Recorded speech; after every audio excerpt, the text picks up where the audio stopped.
Hello friends, आज हम लोग बात करेंगे सिविल सर्विसेज की तैयारी को लेकर के जो स्ट्रैटेजी बननी चाहिए और कैसे हम लोग जीरो से शुरू करें। How to start from the beginning I mean to say from the zero level. तो इस संदर्भ में मैं आप लोगों से कई बातें करूंगा और सीरीज में बातें करूंगा, क्योंकि ये बहुत इंपॉर्टेंट बातें हैं। क्योंकि किसी भी कॉम्पिटिटिव एग्जामिनेशन को क्रैक करने के लिए दो तीन चीजें बहुत महत्वपूर्ण होती हैं। पहला तो आपका स्ट्रैटेजी बहुत सही होना चाहिए। पहला जो आपका स्ट्रैटेजी है वो बहुत सही होना चाहिए। दूसरा है कि आपके पास एक अच्छा मार्गदर्शक होना चाहिए। तीसरा है कि आपके पास जो उसके लिए इंग्रेडिएंट्स हैं, इंग्रेडिएंट आई मीन टू से, जो आप बुक्स फॉलो करेंगे, मटेरियल फॉलो करेंगे, वो सारी चीजें अच्छी होनी चाहिए, स्तरीय होनी चाहिए, एट पार होनी चाहिए, ताकि आप बहुत आसानी से, बहुत इजीली अपने लक्ष्य तक पहुंच सकें। तो जो सबसे पहली बात मैं करना चाहूंगा आज आप लोगों के साथ, मैं आज समाधान के बारे में ज़्यादा बातें नहीं करूंगा। सिर्फ मैं बताऊंगा आप लोगों को कि सिविल सर्विसेज की तैयारी शुरू करने के समय में एक आम जो स्टूडेंट है, जो समझिए बिगनर है, जिनके पास बहुत बड़ा गाइडलाइन नहीं है, पूर्व से कोई उसके पास आइडिया नहीं है, तो वो कैसे शुरू करे। तो ऐसे बच्चों के लिए, और खास करके जो ग्रामीण क्षेत्र के हैं, जिनके पास बहुत अच्छा गाइडलाइन नहीं होता है, बहुत अच्छे मार्गदर्शक नहीं होते हैं, उनके पास ज़्यादा प्रिविलेज नहीं होता है, तो जो सुदूर देहातों में रहते हैं, या ऐसे लोग जो वर्किंग हैं, जिनका पीयर ग्रुप नहीं है, जो बड़े कोचिंग में नहीं जा सकते हैं या बड़े शहर में नहीं रह सकते हैं, लेकिन उनकी भी तमन्ना है कि वो सिविल सर्विसेज एग्जामिनेशन को क्रैक करे, उसकी तैयारी करे और इस प्रेस्टिजियस एग्जाम को पास करके अपनी उसके जो लक्ष्य हैं उसको हासिल करे।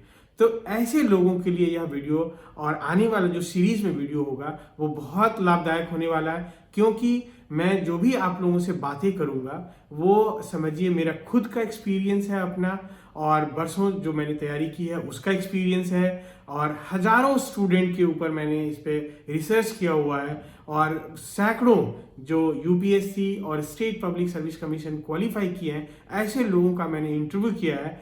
उसके आधार पे मैं कुछ कंक्लूजन निकाला हूं और उस कंक्लूजन को आप लोगों के साथ शेयर करूंगा क्रमवार। तो मैं यह भी कहना चाहता हूं कि जब आगे और मेरे वीडियो को देखना चाहते हैं और सॉल्यूशंस पे जाना चाहते हैं, तो आप मेरे इस चैनल को जरूर सब्सक्राइब करें और नोटिफिकेशन बटन को आप एक्टिवेट करें, ताकि सबसे पहला नोटिफिकेशन आपको मिल सके। तो आइए दोस्तों, सबसे पहले हम लोग बात करें कि एक बिगनर के मन में सिविल सर्विसेज की तैयारी को लेके क्या क्या प्रश्न आ सकते हैं। नॉर्मली उनको मैं इनलिस्ट किया हूं और आप लोगों के सामने एक बार रखूंगा, फिर धीरे धीरे आने वाले वीडियोस में मैं उनको क्रमवार उनकी सॉल्यूशंस भी बताऊंगा कि कैसे इन प्रॉब्लम्स को, इन प्रश्नों को कैसे हम लोग टैकल करें, और ताकि हम लोग अपने लक्ष्य तक पहुंच सके। जो सबसे पहला प्रश्न किसी एक एस्पिरेंट के मन में आता है वह है कि तैयारी कब से शुरू करना चाहिए, when to begin the preparation for civil services examination. इसका भी मैं आंसर दूंगा आप लोगों को कि बेस्ट टाइम क्या है। दूसरा जो एक प्रश्न आता है लोगों के मन में वह यह है कि क्या ग्रामीण क्षेत्र में रहकर या सुदूर देहातों में रहकर या छोटे शहर में रहकर कोई स्टूडेंट चाहे तो वो सिविल सर्विस की तैयारी कर सकता है या नहीं। क्या कोई वर्किंग जो काम कर रहे हैं किसी कंपनी में या सरकारी नौकरी कर रहे हैं या कोई और दूसरा काम कर रहे हैं, क्या ऐसे लोग भी सिविल सर्विसेज की तैयारी कर सकते हैं या नहीं। करेंगे तो क्या क्या व्यवधान उनके पास होंगे या उनके सामने में कौन कौन से प्रॉब्लम्स आएंगे, तो वो कैसे उसको पार किया जा सकता है, कैसे उसको काउंटर किया जा सकता है। तो इन सब विषय पे हम लोग बात करेंगे। तीसरा जो प्रश्न आता है लोगों के मन में अक्सर कि एग्जामिनेशन का मीडियम क्या होना चाहिए। अभी का समय में जब आप इसके लिए बहुत सारे गूगल करेंगे और बहुत सारे यूट्यूब देखेंगे तो आपको इसमें भी कंफ्यूजन क्रिएट होता है। बहुत लोगों का प्रश्न होता है कि इंग्लिश मीडियम के बच्चे ज़्यादा पास होते हैं, हिंदी मीडियम में कम होते हैं। तो इसके लिए भी मैं सटीक आपको इंफॉर्मेशन दूंगा, इसके पीछे क्या रीजन है, क्या लॉजिक है, कौन सा मीडियम रखना चाहिए, वह भी मैं आप लोगों को बताऊंगा। कुछ जो अगला क्वेश्चन दिमाग में आता है बच्चों के वो कि क्या बड़े यूनिवर्सिटी में पढ़ने वाले बच्चे ही सिर्फ सिविल सर्विसेज की तैयारी कर सकते हैं, या जो छोटे यूनिवर्सिटीज़ में जिनका बहुत रेटिंग अच्छा नहीं है या स्थानीय शहरों में जो यूनिवर्सिटी चलते हैं, तो वैसे यूनिवर्सिटी से या वैसे कॉलेज से, स्थानीय जो शहर के कॉलेज हैं वहाँ पढ़ने के बाद क्या वो सिविल सर्विसेज का सपना देख सकते हैं या नहीं देख सकते हैं, उस प्रश्न का भी मैं जवाब दूंगा। इसके बाद क्वेश्चन उठता है लोगों के मन में कि ऑप्शनल पेपर क्या होना चाहिए, इस पे भी मैं बताऊंगा आपको। फिर प्रश्न आता है कि क्या कोचिंग बहुत ज़रूरी है, क्या बिना कोचिंग के हम सिविल सर्विस की तैयारी नहीं कर सकते हैं, क्या हम बिना कोचिंग किए सिविल सर्विसेज क्वालिफाई नहीं कर सकते हैं, यह भी प्रश्न आता है एस्पिरेंट्स के मन में। कुछ क्वेश्चन आता है लोगों का कि कितने घंटे की पढ़ाई करनी चाहिए मतलब एग्जामिनेशन सेशन में, या कह सकते हैं, तो इसका भी मैं जवाब दूंगा प्रॉपर कि एक सिविल सर्विसेज की तैयारी के लिए कितने घंटे पढ़ने चाहिए। और वो वेरिएबल है, मैं बताऊंगा कि कैसी ये वेरिएबल है, उसका बहुत साइंटिफिक मैंने निकाला हुआ है कि किसको कितना घंटा पढ़ना चाहिए। वो बहुत कुछ पे डिपेंड करता है, उसका कोई एक यूनिवर्सल नहीं कहा जा सकता है। जो भी यूनिवर्सल बोलते हैं समझिए वो गलत बोल रहे हैं, वो झूठ बोल रहे हैं। इसके बाद जो क्वेश्चन आता है कि बेसिक्स कहाँ से शुरू करें, कौन सी किताब पढ़ें, मटेरियल की बात जो मैं शुरू में आप लोगों को बताया था कि 3 चीज़ों का होना बहुत ज़रूरी है। स्ट्रैटेजी होना ज़रूरी है, मटेरियल जो बुक्स मटेरियल का ही हिस्सा है कि कौन सा मटेरियल पढ़ना चाहिए, और एक मार्गदर्शक होना चाहिए। मार्गदर्शक तो मैं हूँ ही, आप लोगों का मार्गदर्शन देता रहूँगा। आप लोग सवाल भी कर सकते हैं, पूछ सकते हैं हमसे कि जो भी आपके मन में क्वेरीज हैं उनका मैं जवाब देता रहूँगा। इसके बाद क्वेश्चन है ये बहुत इंपॉर्टेंट क्वेश्चन है। कई बार स्टूडेंट पूछते हैं कि मैं नोट्स कब से बनाऊं, नोट्स कितना इंपॉर्टेंट है, वह भी बताऊंगा कि पहली रीडिंग में मैं नोट्स बनाऊंगा या 2 रीडिंग के बाद या 3 रीडिंग के बाद बनाऊं। यह भी एक प्रश्न है कि नोट्स कब से बनाने चाहिए, ये क्वेश्चन है। इसके बाद क्वेश्चन आता है कि क्या तैयारी करते समय में हायर एजुकेशन को कंटिन्यू करना चाहिए कि नहीं। बहुत सारे ऐसे बच्चे होते हैं जो बीए पास करके बैठे रहते हैं और वो तैयारी के नाम पे आगे अपना हायर एजुकेशन जो पीजी का कोर्सेज है उसको रोक के रखते हैं। तो उस पर मैं बात करूंगा, बहुत साइंटिफिक बात करूंगा कि क्या करना चाहिए, क्यों करना चाहिए, नहीं करना चाहिए। ये सारा मैं डिस्क्राइब करूंगा एक एक करके, बहुत विस्तार से मैं डिस्क्राइब करूंगा। इसके बाद एक क्वेश्चन लोगों के दिमाग में आता है कि पीटी मेंस की तैयारी साथ करें या हम लोग अलग अलग करें, या इंटरव्यू। तो देखिए 3 चीजें होती हैं, 3 लेयर का एग्जामिनेशन होता है इसमें, वो आप सबों को पता है। पहला आपका प्रीलिम्स होगा, दूसरा आपका मेंस एग्जामिनेशन होगा, तीसरा आपका इंटरव्यू होगा। तो इन तीनों की तैयारी क्या हम साथ करें या हम तीनों के लिए अलग अलग योजना बनाएं, या तीनों की तैयारी हम लोग अलग अलग करें। तो इस पे भी मैं बहुत ही वैज्ञानिक तरीके से, बहुत ही साइंटिफिक तरीके से आपसे बात करूंगा। तो ये प्रश्न हो गए मोटा मोटी जो एक स्टूडेंट के मन में चलता है कि कहाँ से तैयारी करें, कैसे तैयारी करें, तैयारी करने के क्रम में क्या क्या चीज़ों का होना जरूरी है।